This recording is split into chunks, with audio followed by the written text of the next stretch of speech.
युवाओं के दिलों की धड़कन सम्मान्य राहुल जी गांधी अपने बीच पधार चुके हैं। आपका यहाँ बाईतू की एक खेमा बाबा की पुण्य धरा पे उपस्थित सम्मानित सभी सज्जनों की तरफ से बहुत बहुत धन्यवाद, बहुत बहुत आभार।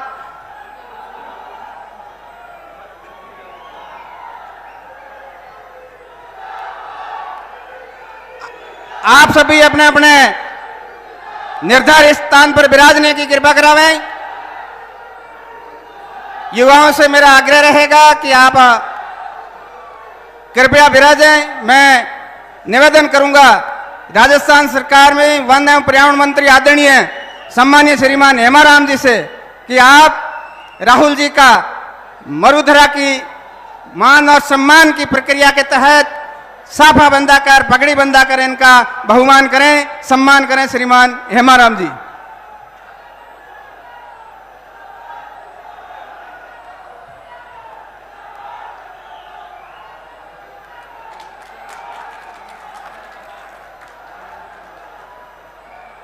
माल्यार्पण से स्वागत करेंगे श्रीमान मानवेंद्र सिंह जी साहब। सिवाना से अपने कांग्रेस पार्टी के प्रत्याशी कर्नल मानवेंद्र सिंह से आग्रह रहेगा कि आप माल्यार्पण से आदरणीय राहुल जी का मान सम्मान बहुमान करावें। आपका अजरक द्वारा स्वागत करेंगे मदन जी प्रजापत, प्रत्याशी विधानसभा क्षेत्र पचपदरा। आप पधारें और सम्मान्य राहुल जी का अजरक द्वारा मान सम्मान बहुमान करावें।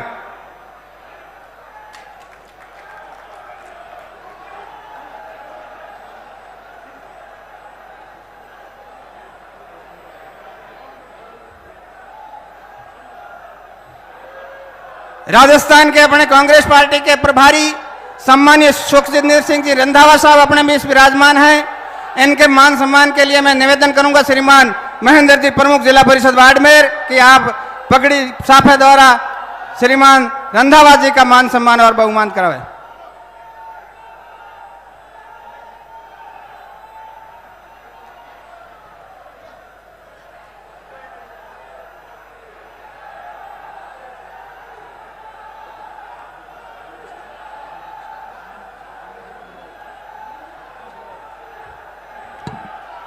आप विराजें कृपया शांति से।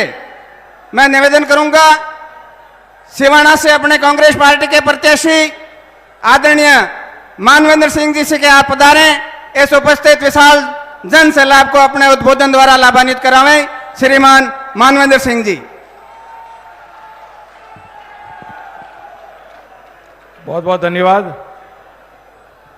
भारत के यूथ आइकॉन और भारत को जोड़ने वाले हम सबके प्रिय श्री राहुल गांधी जी, प्रदेश प्रभारी रंधावा जी, पूर्व मुख्यमंत्री चन्नी जी, हमारे मार्गदर्शक श्री हेमाराम जी, स्थानीय विधायक मंत्री जी भाई साहब हरीश जी चौधरी, मदन जी प्रजापत और मंच पर विराजमान सभी पितातुल्य अतिथिगण, मंचासीन अतिथिगण और इस विशाल सभा में विराजे हुए सभी पितातुल्य बुजुर्गन, किसान भाई, मातृशक्ति और युवा साथी, आज इस ऐतिहासिक सभा में, इस ऐतिहासिक रैली में, चुनावी सभा में पधारे हुए राहुल गांधी जी का इससे बढ़िया कोई स्वागत नहीं हो सकता। जिस प्रकार आप सब ने इसी उत्साह से, इस उमंग से और इस जोश से आपने स्वागत करा है, मुझे विश्वास है ये उत्साह, ये उमंग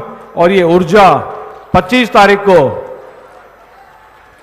हाथ के निशान पे बटन दबा दबा के जयपुर तक आवाज लहराएगी और जयपुर का संदेश पूरे प्रांत में फैलेगा। मुझे विश्वास है कि स्थानीय राजस्थान की सरकार पुनः अपने प्रगतिशील योजनाओं को लेकर पुनः आपके बीच आएगी, पुनः वो सरकार हमारे बीच राज करेगी और पुनः वही योजनाएं और इनको और बढ़ोतरी करते हुए वही योजनाएं वापस लागू करेगी। मैं इतना संकेत दे सकता हूं कि वर्तमान में जो 25 लाख की जो स्वास्थ्य बीमा है, स्वास्थ्य सेवा है योजना, मुझे विश्वास है कि कांग्रेस पार्टी की सरकार उस 25 लाख को 50 कर देगी। मुझे विश्वास है कि आज की जो 1000 रुपये की पेंशन है वो 2000 हो जाएगी, परंतु उसको लागू करने के लिए 25 तारीख को मेरा यही प्रार्थना है, आप सबसे यही निवेदन है कि 25 तारीख को हाथ के निशान पर आप भरपूर बटन दबाते रहिए। कार्यकर्ताओं की मांग है, जनता की मांग है, और मुझे विश्वास है उस मांग को लेकर आप खरा उतरेंगे और सरकार पुनः बनेगी। आज सब आप यहाँ पधारे, इस सभा को सफल बनाया, ऐतिहासिक बनाया, और मैं धन्यवाद देता हूँ राहुल गांधी जी को। उन्होंने समय निकालकर बाड़मेर जिले में प्रवास करा, और क्षमा चाहता हूँ, ये नया जिला भी बन गया, बालोतरा जिले में भी प्रवास करा है, और आज सबके दर्शन होकर बहुत बहुत धन्यवाद। जय हिंद, जय भारत। बहुत बहुत धन्यवाद सम्मानीय मानवेंद्र सिंह जी। अब मैं निवेदन करूंगा अपने बीच में उपस्थित राजस्थान सरकार में वन एवं पर्यावरण मंत्री सम्मानीय हेमाराम जी साहब से कि आप पधारें और उपस्थित जन सैलाब को अपने उद्बोधन से, अपने आशीर्वचनों से लाभान्वित करावें। आदरणीय हेमाराम जी। हमारे महबूब नेता राहुल गांधी जी हमारे प्रदेश कांग्रेस कमेटी के प्रभारी सुखदेव सिंह जी रंधावा साहब, पंजाब के पूर्व मुख्यमंत्री चन्नी साहब, यहाँ के बाईतू के विधानसभा के प्रत्याशी हरीश जी चौधरी, पचपदरा के मदन जी प्रपाजापत, सिवाना के प्रत्याशी मानवेंद्र सिंह जी, मंचासीन सभी हमारे कांग्रेस के साथीगण, मैं सबसे पहले राहुल जी के यहाँ पधारने पर मैं मेरी ओर से, कांग्रेस पार्टी की ओर से और आप सब की ओर से हार्दिक स्वागत और अभिनंदन करता हूँ। राहुल जी हमें संदेश देने के लिए आए हैं कि आप 25 तारीख को जो विधानसभा के चुनाव होने जा रहे हैं, उस विधानसभा के चुनाव में विधानसभा क्षेत्र बाईतू और बाड़मेर जिले की 7 विधानसभा सीटों पर कांग्रेस प्रत्याशियों को वोट दे करके उनको विजयी बनाएं। ये आपने को अपील करने के लिए आप लोगों के बीच में आए हैं। कांग्रेस पार्टी जिसका लंबा इतिहास है, इंदिरा जी, राजीव जी का बलिदान आज जो दिया है देश के लिए, ऐसी कोई पार्टी नहीं है जिस पार्टी में ने किसी ने इस देश के लिए बलिदान दिया हो। ये पार्टी कांग्रेस है और कांग्रेस पार्टी का आप लोगों ने हमेशा साथ दिया है। मुझे उम्मीद है कि आगे भी आप इसी प्रकार, जिस प्रकार पिछले विधानसभा के चुनाव में साथ दिया, उससे भी बढ़कर इस बार आप साथ देंगे। सरकार ने 5 साल में, राजस्थान की सरकार ने आप लोगों के कामकाज में, आपकी सेवा करने में कोई किसी प्रकार की कमी नहीं रखी है। इतनी सारी योजनाएं हैं, उन सारी योजनाओं का वर्णन अगर मैं यहाँ करने लग जाऊं तो वो पूरा होगा नहीं, और मेरे से बाद में और भी हरीश जी और दूसरे बोलेंगे। राहुल जी, खास करके आप राहुल जी की बात सुनने के लिए आए हैं, तो राहुल जी की बात पर के गौर करके कांग्रेस के उम्मीदवारों को वोट करके आप ज़्यादा से ज़्यादा वोटों से जिताएं। एक ही बात है, राहुल जी की बात पर मोहर लगेगी हाथ पर, यह आपको तय करना है और कांग्रेस के उम्मीदवारों को जिताना है। मुझे पूरा विश्वास है आप लोगों पर। आपने हमेशा कांग्रेस का साथ दिया और कांग्रेस ने आपका साथ दिया है। कांग्रेस का और आप लोगों का एक डोली चामन का साथ है, ये साथ आगे भी रहेगा।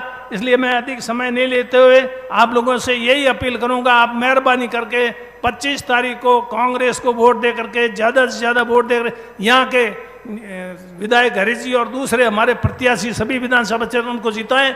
जहाँ तक काम की बात है, बाईतू में इन 5 साल में जो काम हुआ है, इतना शायद ही पिछले लंबे समय तक नहीं हुआ। और बीजेपी का 5 साल का शासन था, उसमें क्या काम हुआ? कोई काम हुआ ही नहीं। और जो भी काम हुआ है वो इन 5 सालों में हुआ है, सब ये इनके हरीश जी के प्रयास से। और दूसरे विधानसभा क्षेत्र वहाँ भी जो भी कांग्रेस के प्रत्याशी हैं, उन्होंने भी काम करवाने में कोई किसी प्रकार की कमी नहीं रखी है। मुझे उम्मीद है कि आप उनके कामों पर ध्यान देंगे और हाथ के निशान पर मोहर लगा करके कांग्रेस को विजयी बनाएंगे। धन्यवाद। जय हिंद। बहुत बहुत धन्यवाद सम्मानीय हेमाराम जी साहब। मैं अब निवेदन करूंगा अपने यहाँ के विकास पुरुष बाईतो विधानसभा से कांग्रेस पार्टी के प्रत्याशी सम्माननीय हरिजी चौधरी साहब से कि आप आए और जो ये आपके उद्बोधन के लिए आतुर है, विशाल जन समूह इनको अपने आशीर्वचन से, अपने उद्बोधन से लाभान्वित करावे। सम्माननीय हरिजी चौधरी साहब।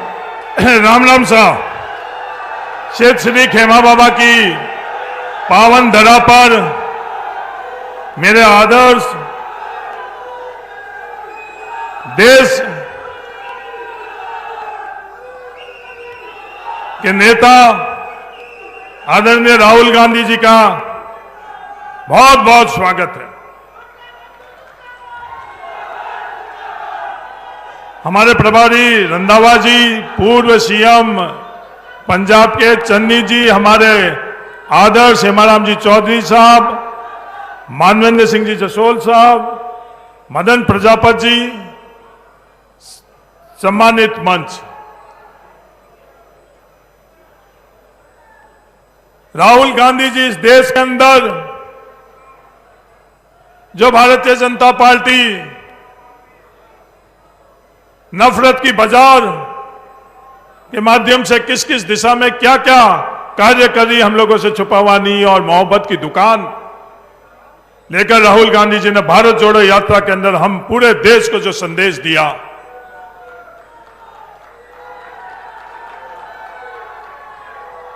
राहुल गांधी जी का जो सोच कि ये सरकार की ताकत देश के हर नागरिक को इसमें हिस्सेदारी और भागीदारी होनी चाहिए, सरकार के पास जो ताकत है उसमें भागीदारी और हिस्सेदारी सबकी होनी चाहिए।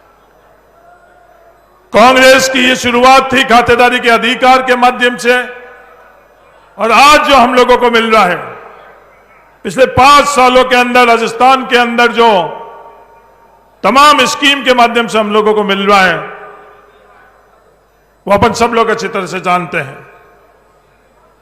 पर ये भारतीय जनता पार्टी स्पष्ट बात नहीं करती है। अगर हमारे कर्मचारी खातेदारी के अधिकार के बाद अगर हमारी सबसे ज्यादा आगे बढ़ने के लिए हिस्सेदारी और भागीदारी रही शिक्षा के माध्यम से, कि आज हम लोग आगे किससे बढ़ रहे हैं? शिक्षा, संस्कार और जागृति से। आज शिक्षा के माध्यम से हम लोगों को सरकारी नौकरी मिली, जो मजदूरी के लिए भी हम लोगों को अवसर नहीं मिलता था, जो आज हमको सरकारी नौकरी मिली। कांग्रेस की सरकार ने हम लोगों को पेंशन का अधिकार ओपीएस दिया। नरेंद्र मोदी जी और भारतीय जनता पार्टी स्पष्ट इस ओपीएस के बारे में क्यों नहीं बोलती है? क्योंकि सरकार की जो ताकत है उसमें हमारी हिस्सेदारी और भागीदारी उन लोगों की सोच नहीं है। ओपीएस के संदर्भ के अंदर राहुल गांधी जी की सोच थी, राजस्थान के अंदर लागू हो चुकी है और 7 गारंटी के अंदर भविष्य के अंदर भी हमें मिलेगी।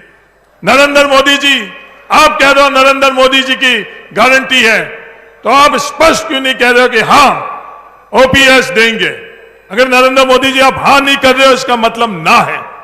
तो इस तरह की सियासत जो ईमानदारी से नहीं करी जाती है, उस सियासत से क्या हमारे प्रदेश का भला होगा, क्या इस देश का भला होगा?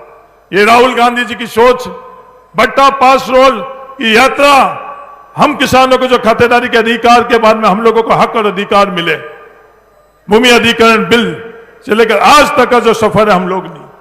राहुल गांधी जी हम लोगों के लिए सबसे तकलीफदायक समय कब, जब हमारी ढाणियां, जो कच्ची ढाणियां है वो जल जाती है। तूफान, अभी पिछले दिनों तूफान है, उस तूफान से हमारी कच्ची ढाणियां उड़ जाती है, पर सरकार के तरफ से 5-7 हजार रुपए ही हम लोगों को मिल पाते हैं। पर जो 7 गारंटी के माध्यम से जो 15 लाख रुपए हम लोगों को मिलेंगे, कितनी राहत हमें मिलेगी, उसकी कल्पना जयपुर और दिल्ली के अंदर बैठने वाले लोगों को नहीं। राहुल गांधी जी जो कांग्रेस की सोच थी नरेगा, उस नरेगा के माध्यम से हम लोगों को कितनी राहत मिल रही है। दुनिया के अंदर ऐसा उदाहरण नहीं है जो बाड़मेर जिले के अंदर उदाहरण है। 1.5 लाख टाके, 200 mm बारिश के अंदर 1.5 लाख टाके, कहीं दुनिया के अंदर इस तरह का मॉडल नहीं है जो महानरेगा के माध्यम से हम लोगों को मजदूरी भी मिलती है और हम लोगों को पानी के लिए भी। भविष्य के अंदर भी ये तमाम योजना जो बढ़ता हुआ भाईतू राहुल गांधी जी की सोच से पानी, बिजली, सड़क, शिक्षा, चिकित्सा के अंदर राजस्थान के अंदर अगर सबसे आगेवान है तो ये बढ़ता हुआ भाईतू है। सिर्फ भौतिक विकास ही नहीं, जो राहुल गांधी जी की सोच है सबको साथ में लेकर आगे बढ़ने के लिए, वो भाईतू के अंदर चाहे भूमि के आवंटन के लिए पहले क्या कहते थे? एक जाति से दूसरे जाति को लड़ाते थे। एक जाति को अगर कोई जमीन का अलॉटमेंट होता था, विरोध होता था, विवाद होता था, मुकदमे होते थे, जेल होते थे। गिड़ा में हम सब लोगों ने देखा। ये 5 साल राहुल गांधी जी की सोच के अंदर हर जाति की हिस्सेदारी और भागीदारी दी है। यही जोड़ने के लिए, यही भारत जोड़ने के लिए राहुल गांधी जी निकले थे। और आज 5 सालों के अंदर इस बाइतू के अंदर भी भारत जोड़ यात्रा की सोच से अपने हर जाति और धर्म को किया। जाट, राजपूत, भील, मेघवाल, सुतार, दर्जी, नाई, चारण, दाढ़ी, मुस्लिम, हर जाति के भूमि का अधिकरण हुआ, भूमि का आवंटन हुआ और अपन लोग आगे बढ़े। ये सोच राहुल गांधी जी की है। दुनिया पद के लिए सियासत करती है, दुनिया राज के लिए करती है, सरकार के लिए करती है। राहुल गांधी जी का क्या संदेश कि जो जिस नागरिक का अधिकार, उस नागरिक के अधिकार की रक्षा करना कांग्रेस की राजनीति है। और वही हमारे आदर्श हेमाराम जी चौधरी करते आ रहे हैं, बिना भेदभाव। कभी भी हम लोगों के बीच के अंदर ये नहीं रहता ये इस जाति का है, कभी हम लोगों के बीच में ये नहीं रहता इस पार्टी का है। बढ़ते हुए बाइतू में हर किसी की हिस्सेदारी और भागीदारी, बढ़ते हुए मालानी के अंदर हर किसी की हिस्सेदारी और भागीदारी। क्या ये रास्ता सही है या भारतीय जनता पार्टी का जो पगड़ी उछालने का रास्ता सही है? मैं आज पूरे मालानी को बताना चाहता हूं, जसवंत सिंह जी जसोल के साथ उन्होंने जिस तरह का, हाँ अधिकार उन लोगों का है टिकट देना या नहीं देना, और उस टिकट के बाद में जिस तरह का उन्होंने कृत्य किया, जिस तरह की भाषा का उपयोग हम लोगों को आमने सामने करने का उन्होंने कोशिश करी, क्या मालानी के अंदर हम लोगों को इसकी इजाजत देनी चाहिए? क्या राहुल गांधी जी के भारत जोड़ो की सोच के माध्यम से हमको, जो हमारी पूर्वजों की सोच है उसके माध्यम से आगे जानी चाहिए, या उस तरह आज वो वापिस गंगाराम जी के परिवार के माध्यम से टिकट देना और नहीं देना उनके ऊपर है। किस तरह के आरोप प्रत्यारोप सत्यपाल मलिक जी के नाम लेकर वो करना, इसकी इजाजत देनी है नहीं देनी है, इसका फैसला 25 तारीख को आपको करना है। हेमाराम जी ने जो नारा दिया है, राहुल जी की सोच पर वोट लगेगा हाथ पर, यही आज के बाद अपन लोगों का नारा रहेगा। धन्यवाद, जय हिंद, राम राम। बहुत बहुत धन्यवाद आदरणीय हरि जी साहब। आप सब पिछले 5-7 दिन से जिनका सुनने के लिए जिनको आतुर थे, अपने बीच में पधारे, आज वो इंतजार की घड़ियां आप सबकी समाप्त हुई। मैं निवेदन करूंगा, सर्व जन की बुलंद आवाज, हिंदुस्तान की बुलंद आवाज, युवा दिलों की धड़कन, अपने बीच में उपस्थित परम सम्माननीय राहुल जी गांधी जी से कि आप पधारें और आपके सुनने के लिए आतुरित विशाल जन समुदाय को अपने शब्दों से लाभान्वित करावें, अपने उद्बोधन से लाभान्वित करावें। श्रीमान राहुल जी गांधी जी।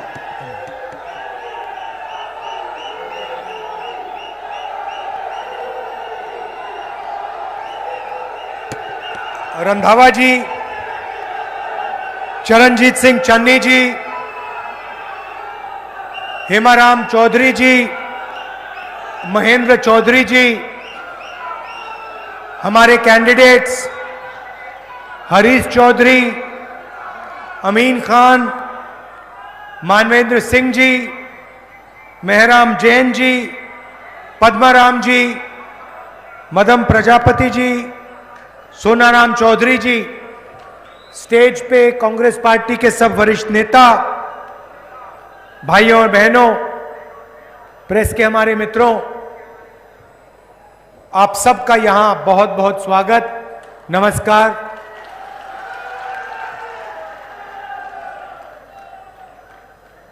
एक साल पहले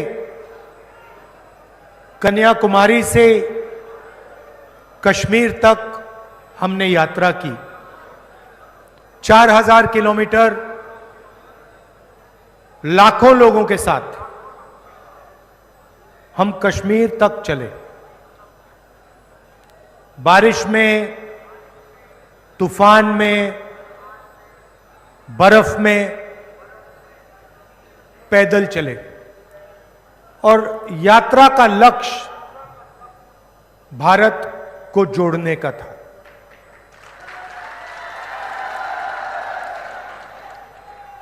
हमें लगा कि बीजेपी देश में नफरत फैला रही है, हिंसा फैला रही है, एक जात को दूसरी जात से, एक धर्म को दूसरे धर्म से लड़ा रही है। इसलिए हमने भारत जोड़ो यात्रा शुरू की। अब सवाल उठता है, और भारत जोड़ो यात्रा ने देश की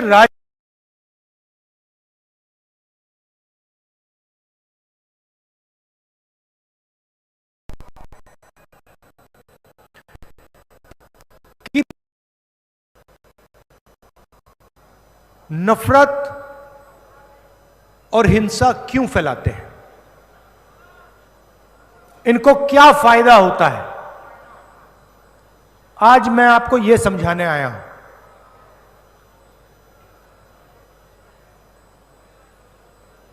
जेब कतरे होते हैं। जब दो जेब कतरे किसी की जेब काटना चाहते हैं तो सबसे पहले क्या करते हैं? क्या करते हैं? हां, ध्यान हटाने का काम करते हैं। एक आता है, आपके सामने आता है और आपसे कोई ना कोई बातचीत करता है, आपका ध्यान इधर उधर ले जाता है। पीछे से दूसरा आता है, जेब काट लेता है, चला जाता है। मगर जेब कतरा सबसे पहले ध्यान हटाता है। अब आप देखिए, हिंदुस्तान में सबसे बड़े मुद्दे कौन से हैं? सबसे बड़ा मुद्दा बेरोजगारी, गरीबी, महंगाई। इनके बारे में आपने कभी टीवी पे देखा है? कभी देखा आपने टीवी पे कि कोई बेरोजगार युवा खड़ा है, कह रहा भैया मैं बेरोजगार हूं? नहीं दिखेगा। भाइयों और बहनों, नरेंद्र मोदी जी का काम आपके ध्यान को इधर उधर करने का है।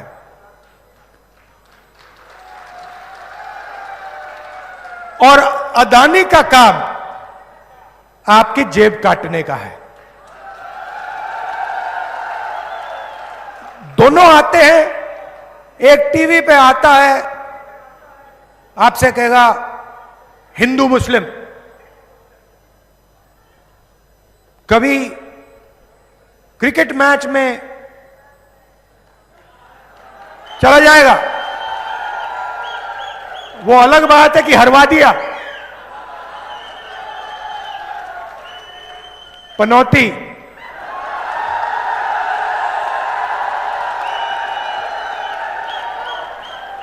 पीएम मतलब पनौती मोदी।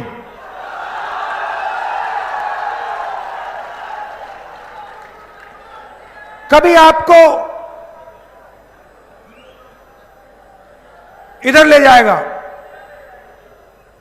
कभी उधर ले जाएगा, कभी आगे पीछे, और पूरा का पूरा फायदा 4-5 उद्योगपतियों को देगा। उदाहरण देता हूं आपको। पिछले 9 साल में नरेंद्र मोदी जी ने 14 लाख करोड़ रुपया हिंदुस्तान के सबसे बड़े अरबपतियों का कर्जा माफ किया है।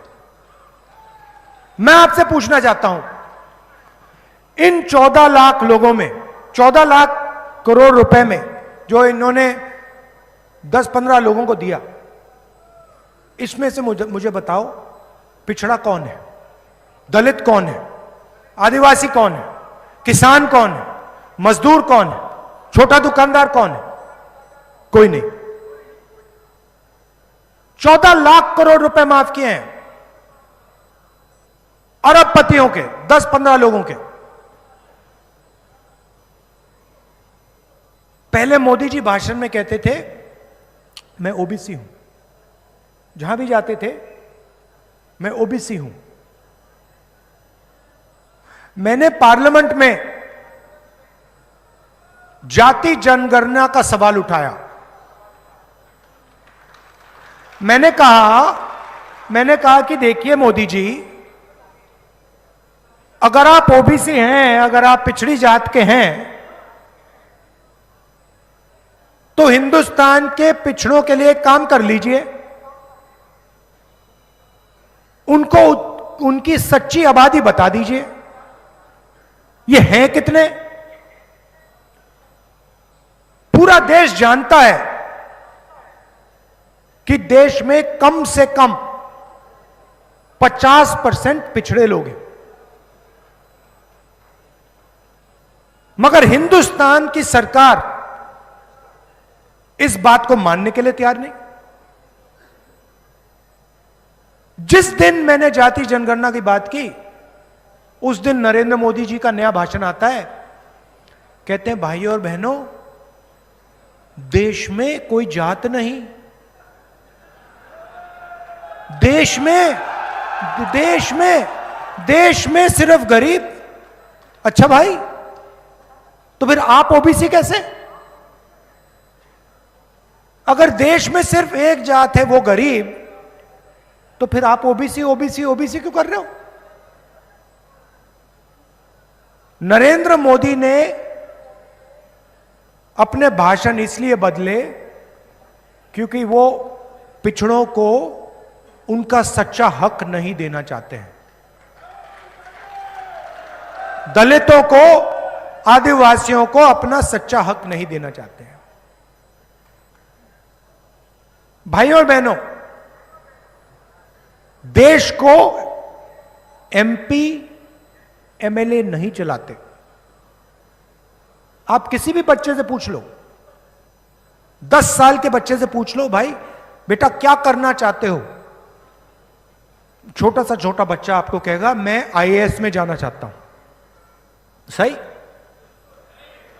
सब कहेंगे मैं आईएएस में जाना चाहता हूं। उससे पूछो क्यों? क्योंकि आईएएस अफसर देश को चलाते हैं।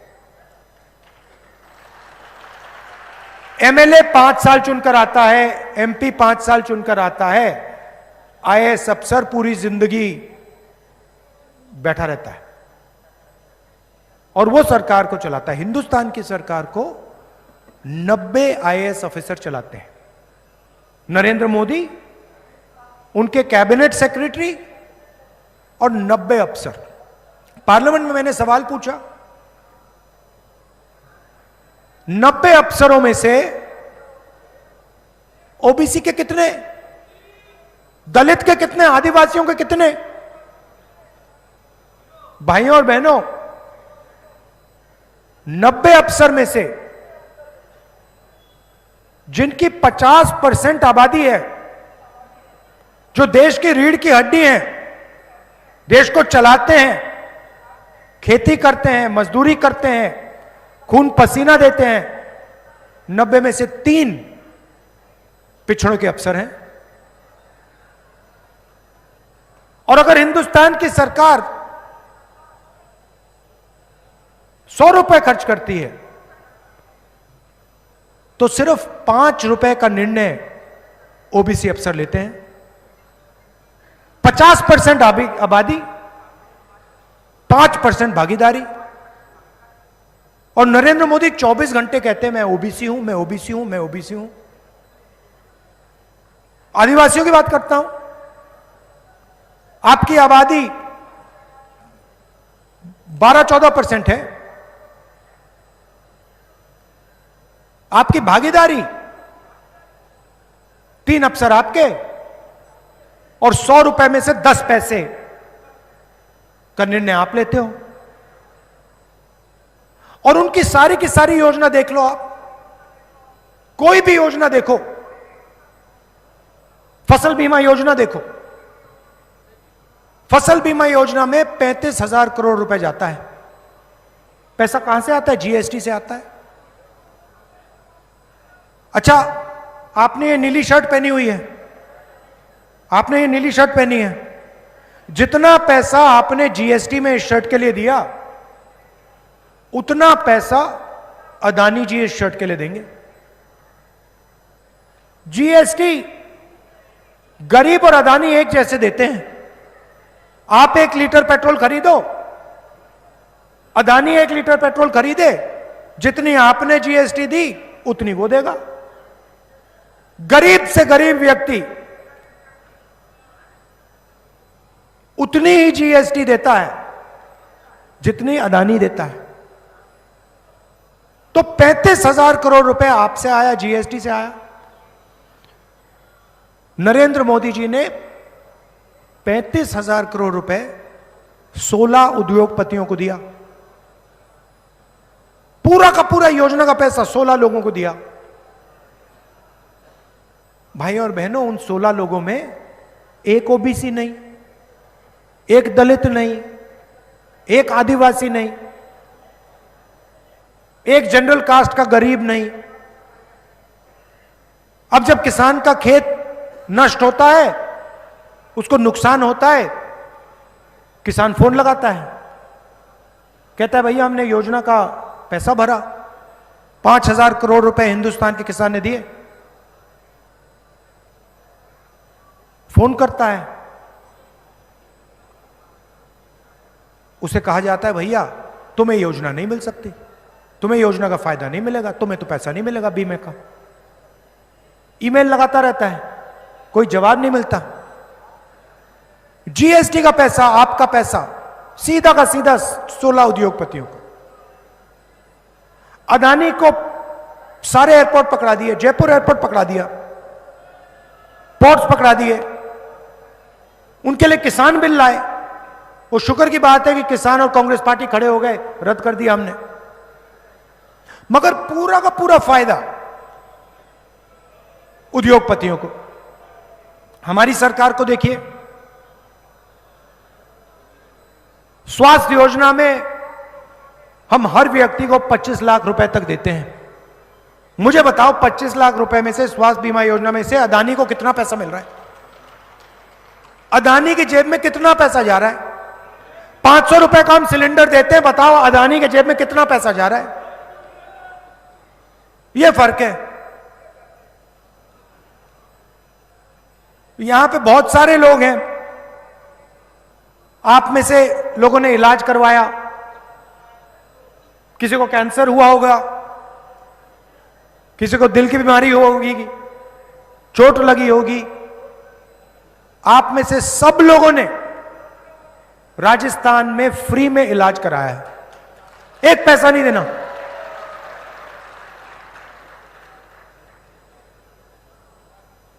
मोदी जी कहते हैं मोदी की गारंटी, 15 लाख रुपए मिल गए आपको। नोटबंदी से काला धन मिट गया क्या? किसान बिल से किसानों को फायदा हुआ? नहीं। मोदी की गारंटी का मतलब अदानी की गारंटी। अब हमने आपको 7 गारंटी दी हैं। सबसे पहले राजस्थान के हर घर में एक महिला को कांग्रेस पार्टी सीधा बैंक अकाउंट में साल के 10,000 रुपए डालेगी। इसमें से 1 रुपया अदानी को नहीं मिलेगा। जैसे ही हमारी सरकार बनेगी, मोदी जी पहले शिकायत करते थे 400 रुपए का सिलेंडर हो गया, उनके समय 1200 रुपए का है। चुनाव जीतने के एकदम बाद कांग्रेस पार्टी सिलेंडर को 500 रुपए का कर देगी, अदानी को 1 रुपया नहीं।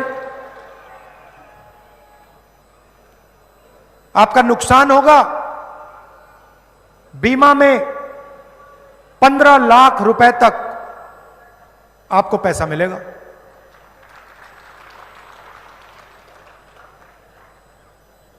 शिक्षा में हमने अंग्रेजी स्कूल का जाल बिछा दिया और अगली सरकार राजस्थान के हर युवा को अंग्रेजी सिखाएगी। अब आप किसी बीजेपी के नेता से पूछिए, अमित शाह से पूछिए, वो आपको 24 घंटे कहेंगे कि भैया हिंदी पढ़ो, अंग्रेजी मत पढ़ो, हिंदी पढ़ो, अंग्रेजी मत पढ़ो।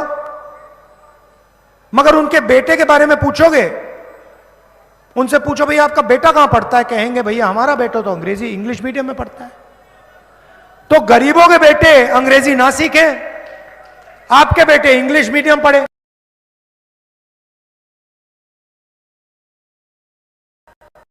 राजस्थान हिंदी और अंग्रेजी की जरूरत है, मैं आपको बताता हूं। हम ये नहीं कह रहे कि हिंदी मत पढ़ो, हिंदी सीखो।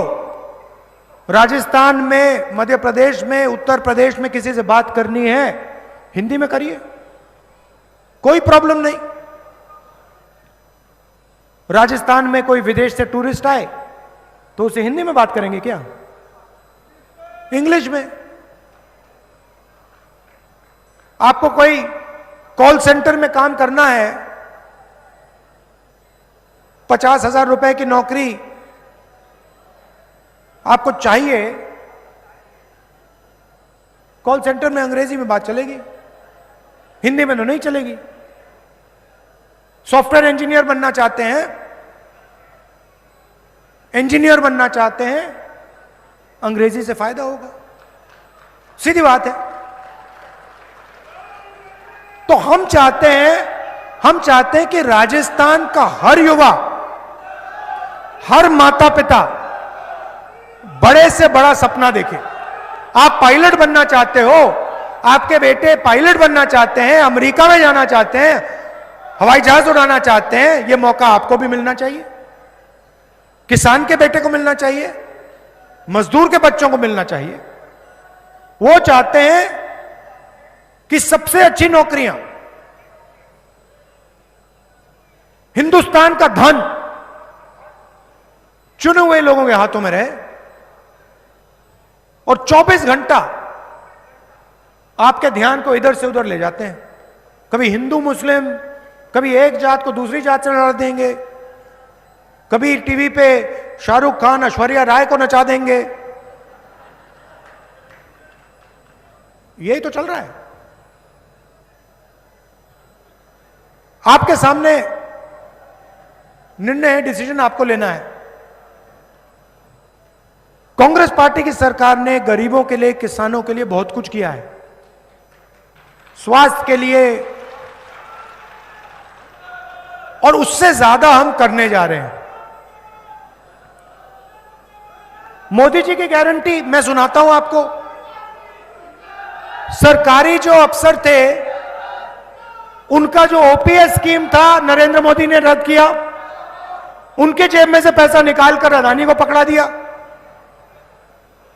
हमने फिर से ओपीएस स्कीम लागू किया, जो आपका हक बनता है हमने आपको वापस दिया। तो आप एक बात याद रखिए, यहां बीजेपी की सरकार आएगी तो जो कुछ हमने आपके लिए किया, चाहे वो ओपीएस हो, चाहे वो स्वास्थ्य की योजना हो, 500 रुपए का सिलेंडर हो, अंग्रेजी स्कूल हो, ये सारे के सारे काम बीजेपी बंद कर देगी, सब बंद हो जाएगा और यहां पे फिर से अदानी जी की सरकार चालू हो जाएगी। हमने साफ कह दिया है कि राजस्थान में कांग्रेस पार्टी की सरकार आएगी, उस दिन हम ऐतिहासिक कदम लेंगे। राजस्थान में जाति का सर्वे शुरू हो जाएगा और हम पिछड़ों को साफ बता देंगे, हम आदि है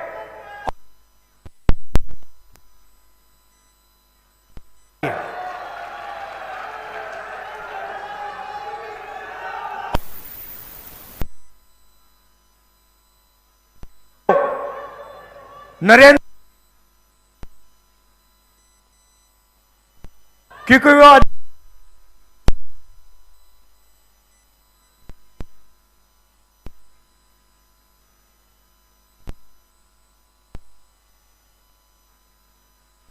देंगे, ये आपकी है।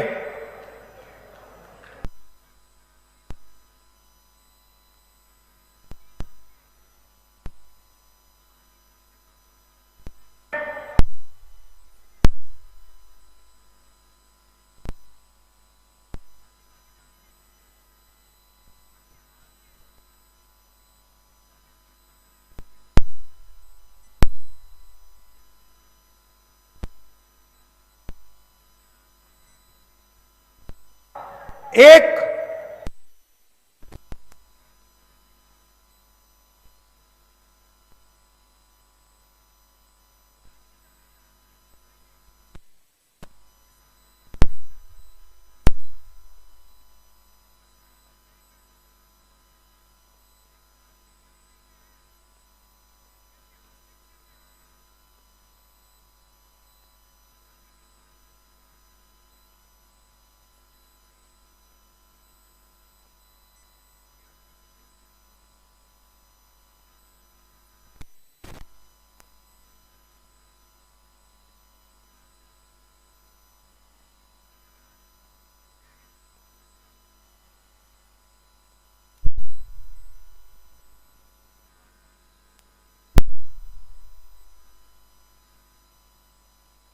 सीमावर्ती क्षेत्र बाड़मेर जिले के इस बाईतू में पधारे और पधारने के लिए मैं धन्यवाद आप सबकी तरफ से एक बार माननीय हरिजी चौधरी को देना चाहूंगा कि आपके आग्रह पर आप यहाँ पधारे। बहुत बहुत धन्यवाद। और आप सभी लोग सुबह से विशाल जन समुदाय के रूप में इस सभा में उपस्थित हुए आप सबका एक बार पुनः तहे दिल से आभार, धन्यवाद। अपने बीच में गुड़ामालानी से